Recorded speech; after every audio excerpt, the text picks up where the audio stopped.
Assalamualaikum warahmatullahi wabarakatuh. Makin pas, makin pasti, Pas FM pasti.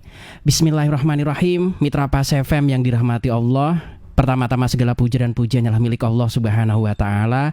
Dan bersyukur karena dalam kesempatan sore kali ini kita masih diberikan nikmat hidayah, masih diberikan kesehatan insya Allah, sehingga kita bisa bersama-sama kembali mengkaji kitab tafsir Ibnu Katsir. Tak lupa juga sholawat ma'asalam kepada junjungan kita Nabi Allah Muhammad Sallallahu Alaihi Wasallam yang kita nantikan syafaatnya di hari kiamat nanti. Baik mitra Pas FM yang dirahmati Allah, senang rasanya sore kali ini saya Arif Vanili bisa kembali hadir untuk Anda di program spesial kajian kitab tafsir Ibnu Katsir. Dan insya Allah acara ini selalu bisa Anda simak mitra Pas setiap hari Rabu. Dan tentunya dari 101 FM Radio Pas Pati, saluran informasi warga Pati, mulai pukul 17.00 hingga maghrib tiba nanti. Dan kami selalu tunggu bagi Anda yang ingin berdiskusi, berdialog bersama kami. Banyak saluran bisa Anda manfaatkan ya. Termasuk yang kemarin sudah bertanya, mohon bersabar karena nanti akan kami bahas karena keterbatasan waktu. Pertanyaan yang sudah Anda kirimkan episode sebelumnya juga masih kami simpan di 085277999101. Anda bisa kirim voice note Anda apabila Anda memang kesulitan atau juga sedang nyambi ketika mendengarkan siaran ini. Anda bisa kirim suara Anda ya, atau tulisan Anda juga boleh melalui WA atau telepon kami langsung di 385877. Dan juga Anda bisa komentar karena kami juga live menggunakan audio visual melalui fanpage kami Radio Pas FM Pati 2 yang terus kami pantau mitra Pas. Dan untuk kesempatan sore kali ini kita sudah sampai pada ayat yang ke-70 mitra Pas ya, dari melanjutkan episode sebelumnya yaitu surat Al-Hajj. Sekali lagi ayat yang ke-70. Dan di studio 1 Radio Pas FM Pati sudah rawuh narasumber kita untuk memberikan pencerahan. Beliau adalah Ustadz Abdul Kholiq Syafi'i MPD Al-Hafidh, pengasuh Pondok Pesantren Yambul Ulum Sukolilo Pati. Assalamualaikum warahmatullahi wabarakatuh Ustadz. Waalaikumsalam warahmatullahi wabarakatuh. Monggo Ustadz. Bismillahirrahmanirrahim. Assalamualaikum warahmatullahi wabarakatuh. Alhamdulillahilladzi hadana lihadza وما كنا لنهتدي لولا أن هدانا الله أشهد أن لا إله إلا الله وحده لا شريك له وأشهد أن محمدا عبده ورسوله اللهم فصل وسلم وبارك على سيدنا ومولانا محمد وعلى آله وأصحابه ومن سار بهديه إلى يوم الدين. Subhanaka la ilma lana illa ma 'allamtana innaka antal alimul hakim wa tub 'alaina ya maulana innaka antat tawwabur rahim. Rabbi shrah li sadri wa yassir li amri wahlul 'uqdatam min lisani yafqahu qawli amin amma ba'd. Mitra Pas FM dimanapun Anda berada yang dirahmati Allah dan yang saya hormati, sahabat saya Mas Ari yang selalu setia menemani kajian tafsir Ibnu Katsir.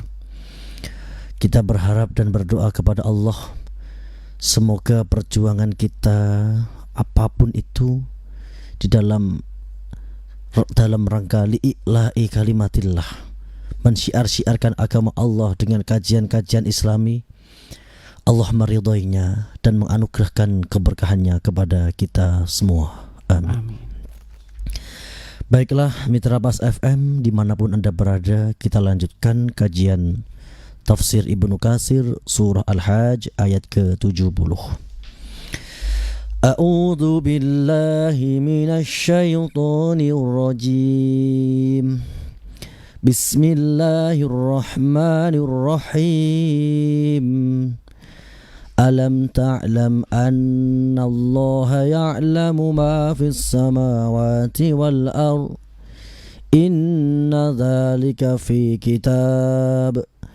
Inna dzalika 'ala Allah yasir. Alam ta'lam, ono to ora weruh sira ya Muhammad, anallaha yen sak temene Allah iku ya'lamu ngawaruhi sinten Allah ma ing barang fis samai kang tetep ing dalem langit wal ardi lan ing dalem bumi. Inna dzalika utawi sak temene kang mengkono-mengkono iku fi kitabin ing dalem kitab ai lauhil mahfud. Inna dzalika utawi kang mengkono-mengkono iku alallahi ing ngatasé Allah iku yasirun gampang. Kita baca tafsirannya. Yukhbiru ta'ala an kamali ilmihi bi khalqihi wa annahu muhitum bima fis samawat wa ma fil ard. Ayat ini menghabarkan bahwa betapa sempurnanya ilmu Allah. Allah mengetahui detail tentang makhluknya. Segala yang ada di langit, apapun itu, dan makhluk yang ada di bumi, siapapun mereka, Allah paham detail. Fala ya'zubu anhu misqalu dzarratin fil ardi wala fis sama. Maka tidak ada yang hilang. Artinya tidak ada yang samar dalam pengetahuan Allah. Apapun makhluk yang ada di langit dan di bumi. Wala asghara min dzalik wal akbar, sekecil apapun dan sebesar apapun, semuanya dalam jangkauan ilmu Allah subhanahu wa ta'ala. Wa annahu ta'ala ya'lamu al-kainati kulliha qabla wujudiha. Allah ini mengetahui segala hal-hal yang terwujud sebelum diwujudkannya. Jadi segala apapun dalam kehidupan kita sehari-hari, apa yang akan terjadi Allah sudah mengetahuinya. Nah, ini maka realisasi dari sifat wajib bagi Allah. Jadi ada wujud, qidam, baqa. Qidam artinya Allah itu terdahulu, ya. Sebelum manusia ini mengatakan la ilaha illallah, ya Allah sudah ada. Sebelum manusia mengatakan subhanallah, mensucikan Allah, Allah sudah suci, sudah bersih sebelum apapun itu. Tentu ini berbeda dengan makhluk, dengan manusia yang bersifat kudus. Allah qidam, makhluk kudus. Kita sebagai makhluk yang bersifat kudus, tentu kita melakukan sesuatu dulu baru dikatakan itu. Contoh, ada anak pintar dalam matematika, maka ia harus menjelaskan dulu, membuktikan dulu bahwa dia mahir dalam matematika, baru dikatakan sebagai ahli matematika. Kalau sifatnya Allah tidak seperti itu. Qidam, Allah terdahulu. Sebelum apapun, Allah itu sudah mengetahui segalanya. Sebelum manusia menyatakan la ilaha illallah, Allah sudah ada. Allah sudah menjadi Tuhan semesta alam. Wujud qidam baqa, mukhalafatul lil hawadis, qiyamuhu binafsihi. Wa kataba dzalika fi kitabil lauhil mahfud. Semua kejadian yang ada di langit dan di bumi, semuanya sudah dituliskan Allah di dalam al-lauhil mahfud. Kama sabada fi sahihi Muslim, sebagaimana hadis yang ditetapkan dalam riwayat Imam Muslim. An Abdullah bin Umar qala Rasulullah sallallahu alaihi wasallam, innallaha qaddara maqadiral khalaiq qabla khalqas samawati wal ard bi 50 alfa sanah. Sesungguhnya Allah ini telah membuat kepastian terhadap semua makhluk sebelum Allah menciptakan langit dan bumi dengan jarak waktu 50 alfa sanah, 500.000 tahun. Hadis yang lain,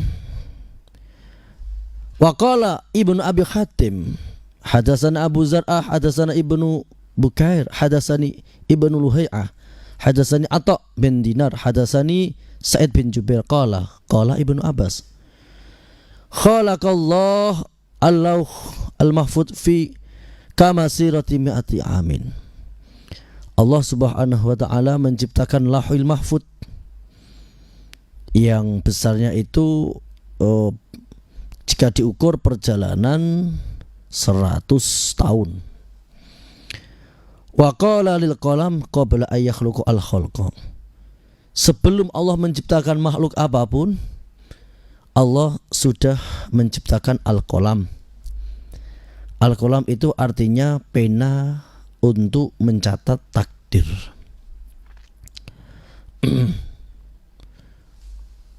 Wa huwa 'alal arsy tabarakallahu ta'ala.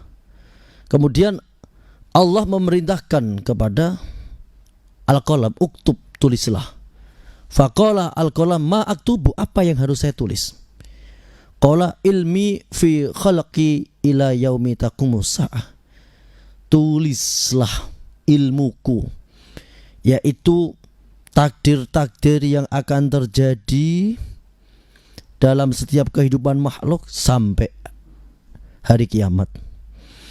Fajara al-qalamu bima huwa kainun fi ilmil asya' qabla kauniha wa qaddaraha wa katbiha aidan. Kemudian al-qalam, pena itu menuliskan apapun bentuk kejadian yang akan terjadi dalam perjalanan alam semesta yang di dalamnya ada ribuan makhluk, di antaranya ya saya, panjenengan dan semua makhluk. Wa ya'buduna min dunillah ma lam yunazzil bihi sultana wa ma laysa lahum bihi ilm wa ma lidh-dhalimina min nasir. Wa ya'buduna lan padha nyembah sapa wong kafir min dunillahi sanging sakliyane Allah, ma ing baram lam yunazzil kang durung kang ora nurunaken sinten Allah bihi kelawan ma sultanan ing alasan ing bukti hujjah, wa malaisa lan ora ana lahum kaduwe wong kafir bihi kelawan ma apa ilmun ilmu. Lah ayat ini sekaligus nanti menjawab ini menjawab pertanyaan dari kemarin Mbak Ningrum ini ya. Kenapa kaum Nasrani mengikuti Nabi Isa padahal Nabi Isa kan Islam? Penjelasannya begini. Perkara batil, saya ulangi, perkara batil ini sekaligus nanti menjawab pertanyaan Mbak Ningrum. Itu hakikatnya tidak ada. Jadi tugas para nabi, para ulama ini meyakinkan kepada manusia bahwa kebatilan itu tidak terwujud. Contoh sederhana begini. Kalau ada orang mengatakan 1 tambah 1 kemudian 5, ini tentu batil. Artinya tidak ada. Yang benar 1 tambah 1 adalah 2. Apa contohnya? Nah, ini nanti sekaligus menjawab kepada pertanyaan Mbak Ningrum. Kaburat kalimatan takhruju min afwahihim iyaquluna illa kadziba. Sebenarnya kebatilan itu tidak pernah terwujud. Menjadi terwujud karena sudah diucapkan oleh orang-orang kafir. Contoh, orang Nasrani mengatakan Isa adalah Tuhan. Hakikatnya Isa itu manusia. Bunda Maria itu manusia yang disifati Al-Quran kana yakulanit ta'am. Keduanya adalah manusia makhluk yang mengonsumsi makanan. Lah kenapa kalimat ini ada? Ya karena ucapan mereka. Ucapan yang demikian ini menurut Al-Hajj ayat ke-71 adalah ucapan yang wa ma laisa lahum bihi ilm, yang mereka tidak bisa membuktikan saya secara ilmu. Ketuhanan Isa itu tidak bisa dibuktikan secara ilmu. Sebagaimana penyembah berhala, orang-orang menyembah berhala mengatakan berhala adalah Tuhan. Hakikatnya berhala itu apa? Ya batu. Maka saya katakan kebatilan itu tidak usah dilawan, karena kebatilan itu hakikatnya tidak ada. kewajiban kita, kewajiban Nabi, kewajiban ulama meyakinkan kepada manusia bahwa batil itu tidak ada. Analog lagi ini, kita sering menjumpai anak-anak muda yang terpengaruh dengan obat-obatan, miras dan lain sebagainya. Anggapan mereka dengan mengonsumsi obat-obatan itu dapat menghilangkan masalah-masalah yang membuat mereka menjadi penat. Ini batil, artinya tidak benar. Kenyataannya apa? Hakikatnya apa? Justru dengan mengonsumsi obat-obatan bukan menyelesaikan masalah, justru menambah masalah. Karena bukan kepenatan yang ia hilangkan, tapi adalah ketidaksadaran yang ia alami. Ketika ia sadar masalahnya masih ada, bertambah kecanduan dan merusak fisik dari pemuda-pemuda kita. Maka kita harus yakinkan bahwa kebatilan itu tidak ada. Tadi saya contohkan sekaligus menjawab pertanyaan Mbak Nikrum. Kaburut kalimatan takhruju min afwahihim. Pengucapan, pengukuhan Isa sebagai Tuhan itu hanya kalimat-kalimat mereka saja. Mereka tidak bisa membuktikan, karena hakikat Isa, dia adalah ya manusia.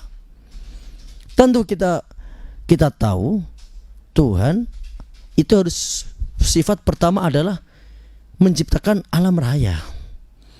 Tuhan harus terwujud menciptakan alam raya. Tuhan harus qidam, terdahulu. Sebelum manusia mensucikannya, Allah sudah suci. Tuhan harus baqa, kekal. Betapa rancaunya jika ada Tuhan yang pernah mati. Kemudian Tuhan adalah mukhalafatul lil khawadis, berbeda dengan makhluk. Bagaimana mungkin Tuhan ini mempunyai sifat kemanusiaan? Bagaimana mungkin manusia yang mempunyai sifat makan dan minum ini menjadi bagian dari Tuhan? Tentu ini adalah al-batil. Nah, begitu. Tetapi kita sebagai umat Islam tentu harus meyakini bahwa Isa itu adalah Nabi Allah, ya. Jadi ada kedekatan secara teologi, ya. Maka kemarin saya pernah menerangkan, ketika mengucapkan kalimat kafir itu nanti kemudian ada dua cabang yang harus dibedakan dan dijelaskan. Pertama, ada kafir dari ahlul kitab, yaitu orang-orang semitif, orang yang mempunyai kitab suci. Mereka Yahudi dan Nasrani. Tentu mereka ini mengakui dengan adanya Allah. Mereka percaya. Ada yang menggunakan panggilan Yahweh, ada Allah dan lain sebagainya. Mereka juga mengakui adanya hari kebangkitan. Maka kita sering mendengar saudara-saudara kita dari orang-orang Nasrani ketika meninggal dunia dengan ucapan mereka sudah bahagia di sana bersama Bapa. Nah, ini tentu sesuai dengan nas Al-Quran. Waqalatil yahudu wan nas waqalu la yadkhulul jannata illa man kana hudan aw nasara. Orang Yahudi, orang Nasrani mengklaim bahwa tidak ada yang masuk surga kecuali mereka. Nah, dalam Islam kita diajarkan pentingnya konsep ketuhanan, ya. Pentingnya bagaimana sifat-sifat Tuhan yang terbebas dari sifat-sifat manusia. Kemudian yang kedua adalah kafir musyrikin, non-semitif, yang mereka tidak mempunyai kitab suci. Ya, seperti orang kafir Quraisy pada dahulu menyembah berhala. Jadi mereka tidak mengakui adanya hari kebangkitan. Juga mereka tidak mengakui ada Nabi Isa, Nabi Musa, tidak.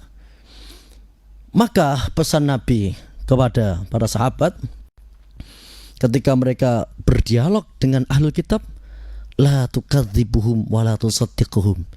Yo aja disalahke nemen-nemen, yo aja dibenerke nemen-nemen. Karena mereka juga mempunyai beberapa keyakinan yang benar, ya. Adanya Allah misalkan benar, adanya hari kebangkitan benar. Salahnya di mana? Ya mereka mengklaim. Kemudian ketika mereka bercerita Isa itu siapa? Isa adalah nabinya Allah. Musa siapa? Musa adalah nabinya Allah. Maka begitu. Jadi ada kafir semitif, ada kafir non semitif. Yaqulu ta'ala mukhbirun 'anil musyrikin fima juhilu wa kafaru wa 'abadu min dunillahi ma lam yunazil bihi sultana. Ayat ke-71 ini Allah menghabarkan bahwa prasangka keyakinan orang-orang kafir menganggap ada Tuhan selain Allah ini tidak bisa dibuktikan. Ma lam yunazil bihi sultana, yakni hujjatan wa burhanan. Tidak ada hujjah dan tidak ada bukti apapun.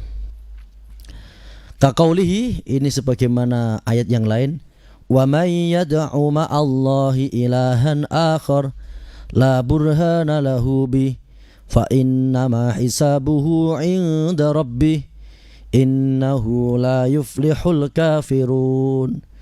Jadi barang siapa yang menjadikan selain Allah sebagai ilahan, sebagai Tuhan, la burhana lahu bihi, mereka tidak mempunyai bukti apapun. Dalam ayat lain banyak ayat-ayat ini, di antara yang lain itu yang kul sammuhum, wahai orang-orang kafir, kalau kamu mengakui ada Tuhan selain aku, sebutkan musamma, siapa nama-nama mereka. Kemudian mereka mengatakan Lata, Uzza, Manat. Dijawab, itu bukan Tuhan, itu batu. Mereka itu kayu yang kalian buat-buat sendiri.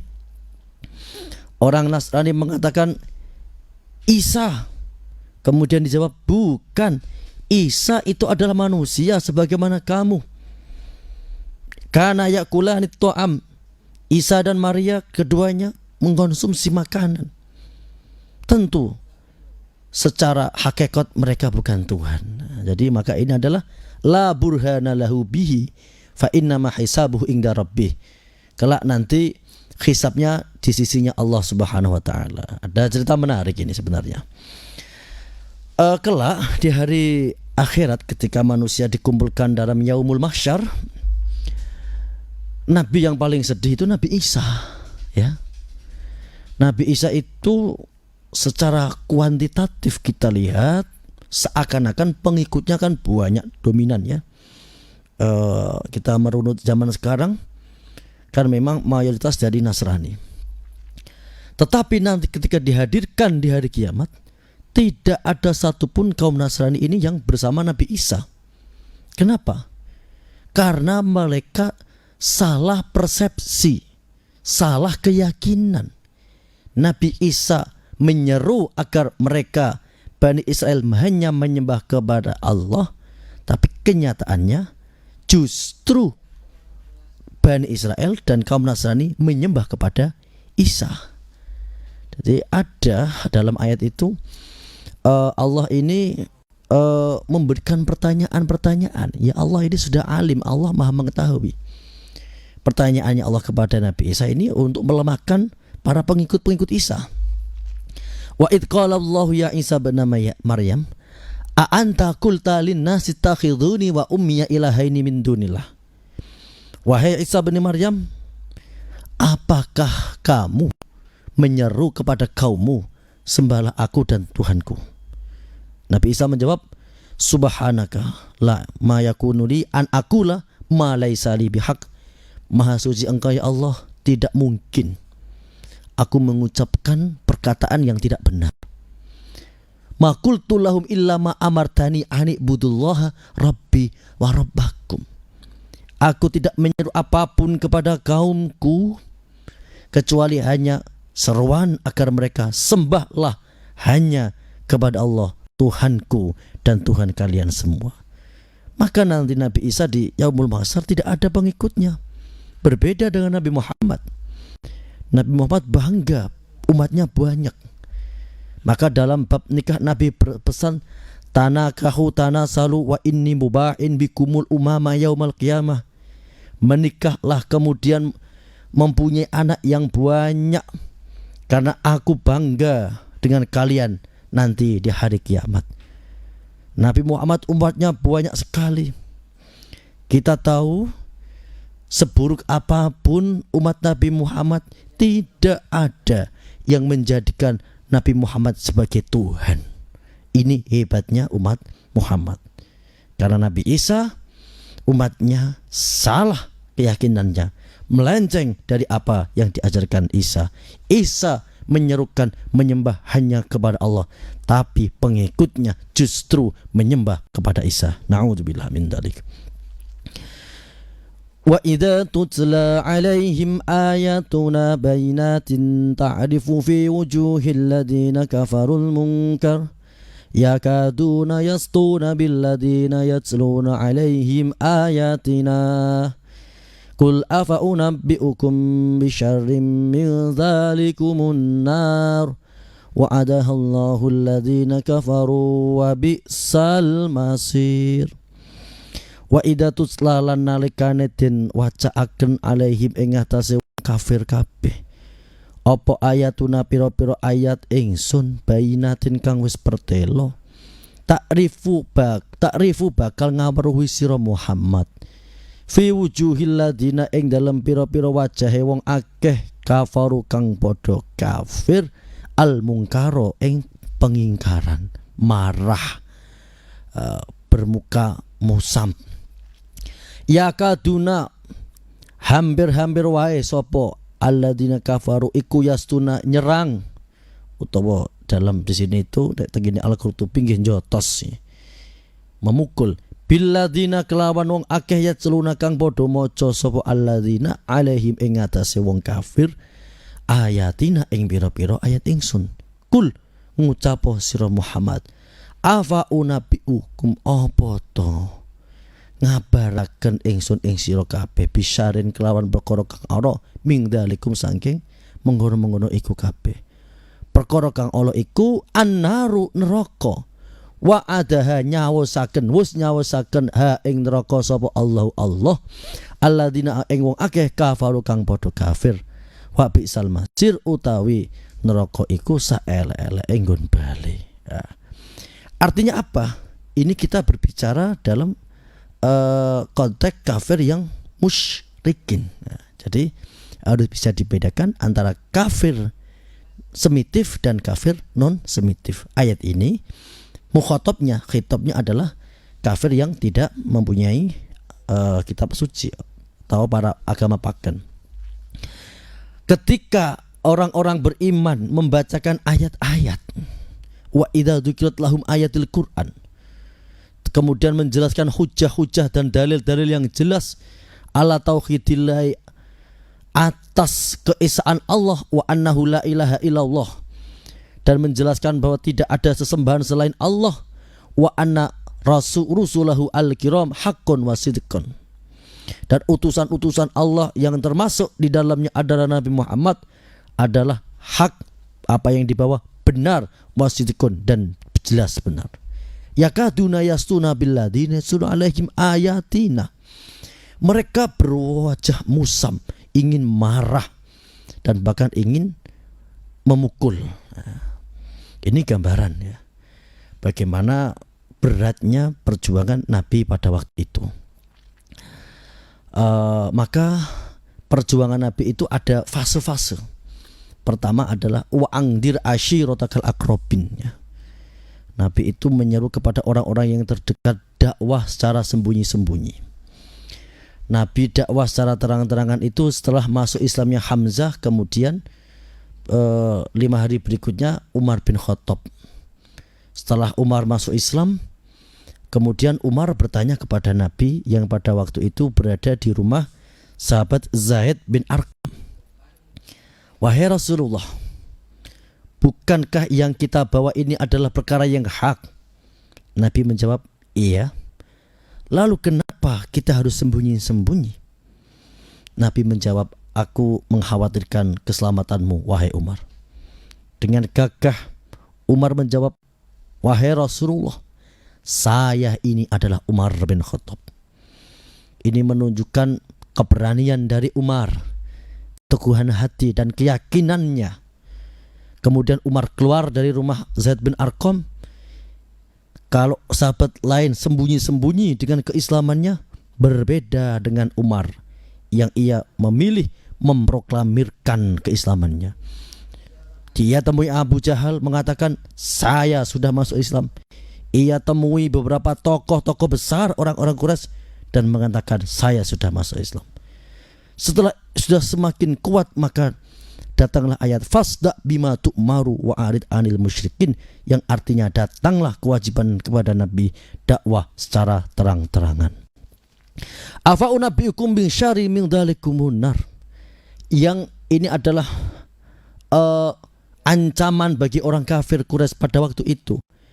Kalau kamu berbuat keburukan, maka ketahui keburukan yang akan menimpamu lebih buruk dari apa yang kau perlakukan kepada kami, yaitu Allah akan menyiksamu dengan an-nar, neraka, yang sifatnya nar itu adalah bi'sal masir, seburuk-buruknya tempat kembali.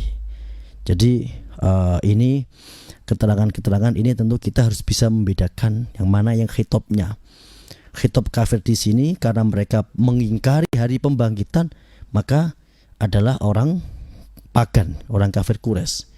Sedangkan ayat-ayat yang bersifat madaniyah ini khitabnya kepada ahlul kitab Yahudi dan Nasrani yang mereka sudah meyakini eksistensi ketuhanan. Maka nanti perdebatannya akan di dalam masalah pengukuhan atau karakter-karakter kenabian dari Nabi Muhammad Sallallahu Alaihi Wasallam. Demikian penjelasan surah Al-Hajj ayat ke-70 sampai 72. Selanjutnya kita mulai dialog interaktif yang akan dipandu oleh Mas Ari. Monggo. Baik, Mitra Pas, untuk Anda yang ingin bergabung berdiskusi bersama kami, Anda bisa masuk melalui line telepon lewat 02953858877. Yang sudah bergabung sambil saya cek juga di WhatsApp 085277999101. Anda bisa pilih manapun Mitra Pas yang sudah bergabung. Assalamualaikum Pak Sofyan Pati. Waalaikumsalam. Baik, dengan siapa di mana Pak? Dari Mas Udin di Juwana, Mas Ari. Oke. Ya, ini mau menanyakan Pak Ustadz.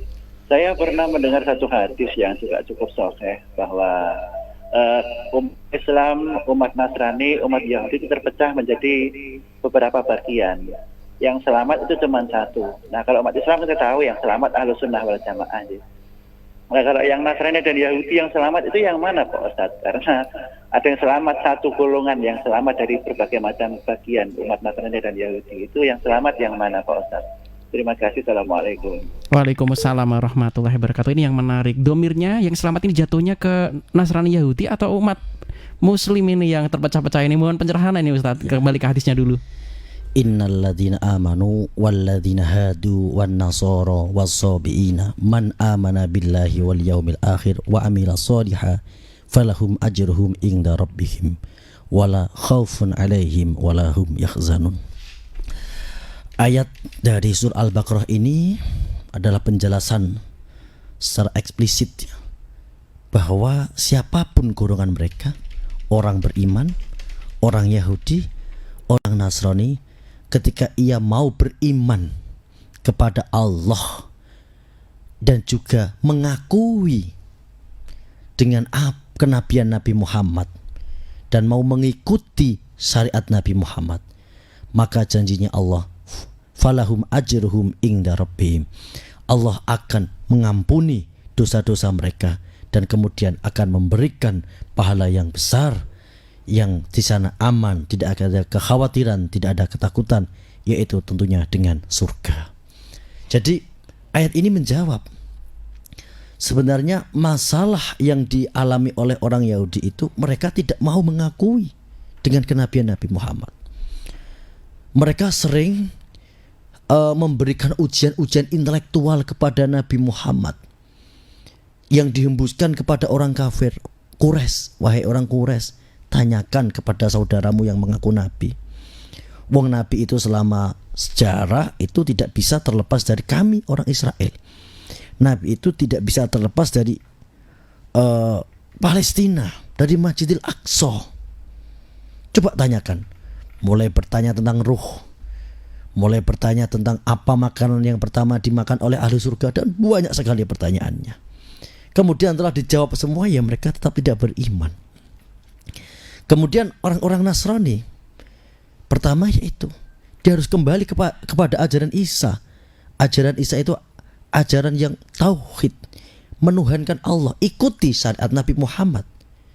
Banyak sekali orang-orang Nasrani dari negeri Najran. Najran itu ya sekarang mungkin antara Yordania dan Lebanon sana, yang di waktu penaklukan Damaskus oleh pasukan Khalid bin Walid ini kemudian yang bertaubat dan masuk Islam. Tentu kalau mereka mau mengakui apa yang dibawa oleh Nabi Muhammad, maka mereka akan mendapat ampunan. Terus mengenai perpecahan itu, ya betul, orang Yahudi itu dari sejarah awalnya itu adalah 12 klan dari putra Yakub. Ya. Sebagaimana Nabi Musa ketika membawa keluar orang-orang Yahudi, mereka kehausan minta minum, Nabi Musa memukulkan tongkatnya di batu, kemudian batu itu mengeluarkan pancuran yang banyaknya 12 sesuai dengan klan mereka. Yang terkenal ada klan Yahuda. Ini kemudian nanti akan menurunkan kepada Nabi Daud dan Nabi Sulaiman. Ini yang mendominasi. Kemudian ada klan Lewi. Lewi itu nanti keturunannya di sana ada Nabi Musa, Nabi Harun, kemudian sampai Maryam dan Isa. Terus juga ada Nabi Yusuf, ada Benyamin dan 12. Dan kemudian nanti juga sifat perpecahan itu sebenarnya tidak hanya dialami umat Islam. Perpecahan itu sifat manusia. Tahsabuhum jami'a wa qulubuhum syattah. Kita sering beranggapan orang-orang di sana itu seakan-akan mereka bersatu, tapi qulubuhum syattah, hatinya terpecah. Maka perpecahan itu sebenarnya sebuah sunatullah sih, karena manusia itu dengan segala perbedaan karakternya, beda kepentingannya, maka mereka nanti akan berbeda-beda. Kemudian tentang umat Nabi Muhammad ya, dengan 73 golongan atau berapa itu yang semuanya dinar kecuali ahlu sunnah wal jamaah. Itu juga ada menarik juga pendapat ulama. Ulama kan banyak. Ada sebagian ulama itu yang satu yang di neraka, yang lain di surga. Jadi ada yang seperti itu.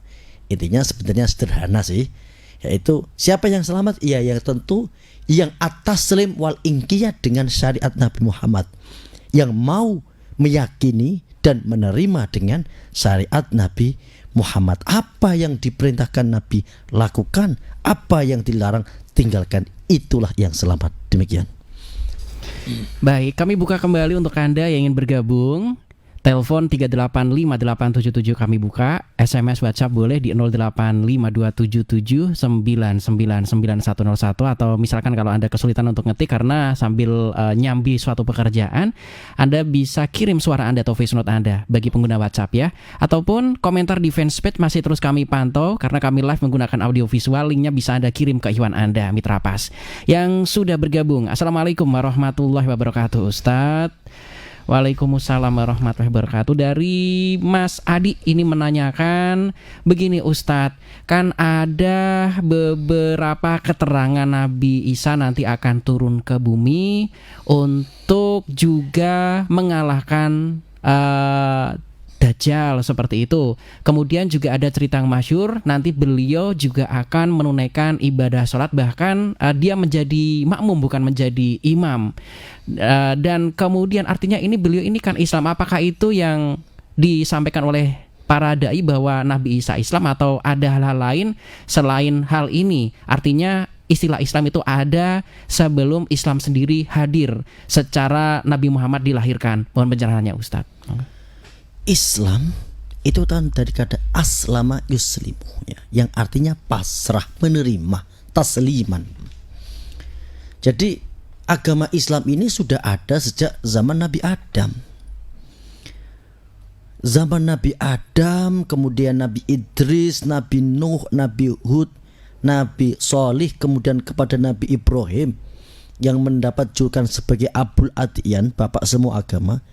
Mereka ini semuanya mentauhidkan Allah. Mereka semuanya ini melakukan perintah Allah. Maka Islam ini sudah ada sejak zaman Nabi Adam.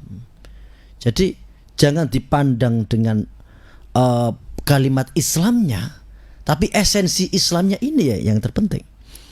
Apa esensinya? Yaitu at-taslim wal inqiyad, menerima dan meyakini. Kalau sudah menerima dan meyakini, berarti kan dia melakukan dengan sepenuh hati. Kemudian tentang Nabi Isa yang turun kembali ke bumi, ini adalah sebuah berita tentang akhir zaman, huru-hara besar yang terjadi. Nanti Dajjal akan keluar, dan kita tahu semuanya itu terjadi di Sam ya, huru-hara itu di Sam. Bahkan sampai sekarang pun wilayah Sam, wilayah Timur Tengah antara Suriah, kemudian Damaskus, kemudian di sana Lebanon dan sampai Palestina, sampai saat ini kan terjadi yang kerancuan keamanan. Banyak kelompok-kelompok militan yang satu dan yang lain saling bermusuhan. Di akhir zaman nanti Nabi Isa ini akan turun dan mengikuti syariat Nabi Muhammad. Dan ini akan menjadi jawaban yang jelas bagi para pengikut Isa bahwa ajaran Isa itu ya sama dengan yang tauhid yang dibawa Nabi Muhammad, yaitu mengesahkan Allah Subhanahu wa ta'ala. Nanti Nabi Isa ini akan mendampingi Imam Mahdi. Dan Nabi Isa ini ketika sholat tidak menjadi imam tapi menjadi makmum kepada Imam Mahdi. Artinya apa? Bahwa pengikut Nabi Isa wajib mengikuti kepada ajaran Nabi Muhammad. Karena Nabi Muhammad sudah tidak ada, dan di sana ada pimpinannya yang bernama Imam Mahdi yang bersyariat kepada Nabi Muhammad, maka pengikut Isa harus mengikutinya. Dan ini nanti akan menjadi tanda-tanda dari kiamat besar. Tanda-tanda kiamat besar itu kan keluarnya Dajjal, turunnya Isa, Imam Mahdi. Setelah itu nanti terus tembok yang pembatas Ya'juj Ma'juj yang banyak pengamat ini berbeda pandangan, tapi yang jelas mereka ini satu rumpun dengan bangsa Asia Tengah ya, termasuk bangsa Turki yang jumlahnya ribuan, nanti akan hancur dan Ya'juj Ma'juj menghancurkan seluruh yang ia temui. Bahkan Nabi Isa, Imam Mahdi dan pengikutnya mengungsi di Gunung Sinai, dan Allah memberikan pertolongan dengan mendatangkan penyakit yang akan menggerogoti tubuh Ya'juj Ma'juj. Nah, ini tentu adalah berita-berita akhir zaman yang wajib kita imani, dan kita tentu tidak perlu panik, tidak perlu khawatir ya. Kita mengalir saja. Yang terpenting pada saat ini adalah iman dan takwa. Demikian. Baik, kita sudah di penghujung acara Ustaz. Sebelum kita closing, mohon doanya Ustaz. Bismillahirrahmanirrahim. Allahumma salli ala sayyidina Muhammadin wa ala alihi washabihi ajma'in. Alhamdulillahirabbil alamin. Ya Allah, ya Rahman, ya Rahim. Teguhkan keyakinan kami agar selalu mentauhidkan Engkau ya Allah. Teguhkan keyakinan kami agar kami selalu memuji kepadamu, agar selalu bersyukur kepadamu. Ya Allah, ya Rahman, ya Rahim. Rabbana la tu'akhidna in nasina aw akhtana Rabbana wa tahmil alaina isran kama hamaltahu ala alladhina min qablina. Rabbana wa la tuhammilna ma la taqata lana bih. Wa'fu anna waghfir lana warhamna anta maulana fansurna ala qaumil kafirin. Rabbana atina fid dunya hasanah wa fil akhirati hasanatan wa qina adzabannar. Sallallahu ala sayyidina Muhammadin nabiyil ummi wa ala alihi wasallam. Subhana rabbika rabbil izzati amma yasifun wa salamun alal mursalin walhamdulillahi rabbil alamin. Demikian penjelasan dari saya, kurang dan lebihnya mohon maaf. Akhirul kalam wal afu minkum. Wassalamualaikum warahmatullahi wabarakatuh. Waalaikumsalam warahmatullahi wabarakatuh. Mitra pas kajian kitab tafsir Ibnu Katsir, insyaallah bisa selalu Anda simak setiap hari Rabu. Mitra pas kami live, dan tentunya Anda bisa bergabung berdiskusi pada saat acara ini berlangsung, dan linknya nanti bisa Anda sebar ketika Anda mungkin nanti ketinggalan ya untuk menikmati acara ini. Untuk mendengarkan Anda bisa putar ulang dari awal. Terima kasih untuk kebersamaan Anda. Mohon maaf apabila ada hal yang kurang berkenan, karena kesempurnaan adalah mutlak, hanyalah milik Allah Subhanahu wa ta'ala. Kesalahan datang dari kami sebagai makhluk yang memang diciptakan serba kurang. Saya Arif Vanili beserta kerabat kerja Radio Pas FM Pati pamit. Informasi Pas FM pasti. Wassalamualaikum warahmatullahi wabarakatuh.